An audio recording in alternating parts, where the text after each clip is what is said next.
أعوذ بالله من الشيطان الرجيم أومن كان ميتا فأحييناه وجعلنا له نورا يمشي به في الناس كمن مثله في الظلمات ليس بخارج منها كذلك زين للكافرين ما كانوا يعملون.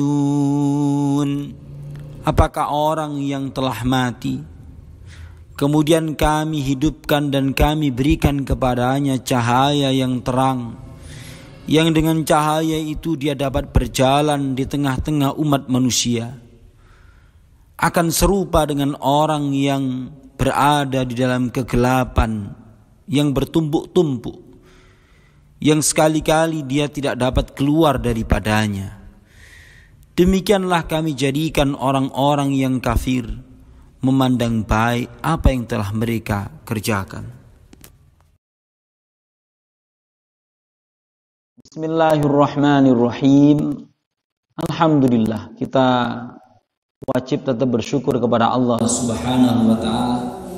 Pada hari-hari Ramadan kini masih punya kesibukan dengan Al-Quran, mencari inspirasi dari kitabullah.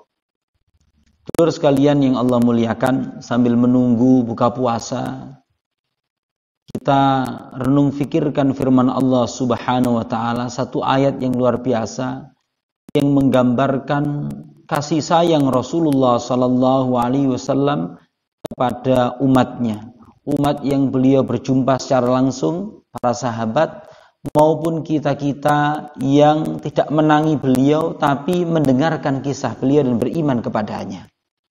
Allah Subhanahu wa ta'ala mensifati baginda Rasul sallallahu alaihi wasallam dengan laqad ja'akum rasulun min anfusikum azizun 'alaihi ma 'anittum harisun 'alaikum bil mu'minina raufur rahim.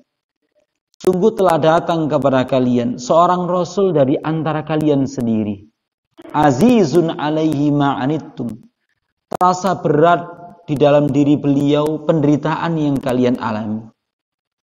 Harisun alaikum, beliau begitu berharap keselamatan kepada kalian. Bil mu'minina raufur rahim, dan beliau kepada orang-orang mukmin sangat welas asih. Saudara sekalian, apa pelajaran penting?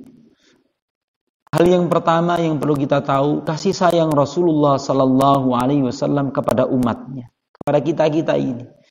Perjuangan beliau berdarah-darah, bercucuran air mata untuk sampainya iman kepada kita, agar kita selamat dari murka Allah Subhanahu wa ta'ala. Maka sifat batiniyah, sunnah sarirah, sunnah atau jiwa batiniyah yang melekat pada diri beliau ini perlu kita teladani.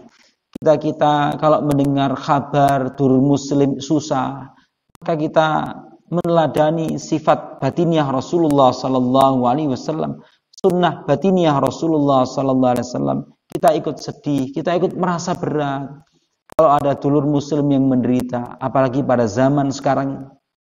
Terus sekalian, kita juga kalau ada orang masih salah jalan atau belum mau taat atau belum mau berbuat amal soleh, dia masih bergelimang kemaksiatan, maka kita contoh pula sifat batiniyah Rasulullah sallallahu alaihi wasallam. Kita harapkan dia jadi orang baik, dia jadi orang selamat, dia jadi orang yang mau tunduk patuh kepada Allah Ta'ala. Demikian juga setiap kali kita memimpin umat Islam atau kita melihat kondisi umat Islam dalam ranah apapun, satu contoh di dalam sholat, maka hendaknya kita memiliki sifat welas asih. Jangan memberat-beratkan di dalam memimpin sholat, tapi kita pilih, kita ukur kepemimpinan kita ini, kita ukur dengan orang yang paling lemah yang kita pimpin itu bagaimana. Dulur sekalian, meneladani sifat batiniyah Rasulullah sallallahu alaihi wasallam adalah sunnah yang bernilai tinggi di sisi Allah Subhanahu wa taala. Sebab Allah Subhanahu wa taala menyayangi hambanya yang memiliki sifat kasih sayang. Mudah-mudahan kita bisa mengamalkan seperti sifat batinnya Rasulullah sallallahu alaihi wasallam.